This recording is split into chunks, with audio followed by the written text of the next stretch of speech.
আওয়ামী লীগের ভাইরা বিনয় সহিত বলি, দয়া করে মায়া করে আপনাদের নিরাপদে রেখেছি।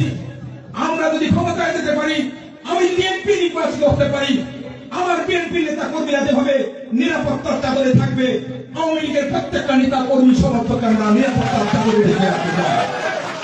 আপনারা আমাদের অসম্মান করবেন, আপনারা আমাদের সম্মান দিবেন। আপনাদের নিরাপত্তার দায়িত্ব আমার কাঁধে আমি তুলে নিব, আপনাদের কাছে ওয়াদা দিয়ে নিব।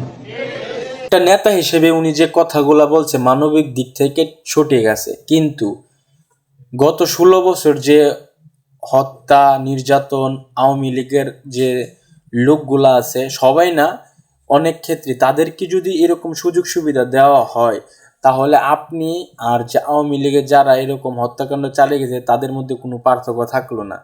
এখন আপনি যদি বিএনপি নেতা হন বা জামায়াত নেতা হন, সেটা কোনো দেখার বিষয় না। আপনার চিন্তা করতে হবে যারা বিগত 16 বছর ধরে অত্যাচার জুলুম নির্যাতন মানে করে গেছে অন্যায়ভাবে, তাদেরকে আপনি সুযোগ সুবিধা দিতে পারেন না, এটা কোনোভাবে সাধারণ মানুষ মেনে নিবে না।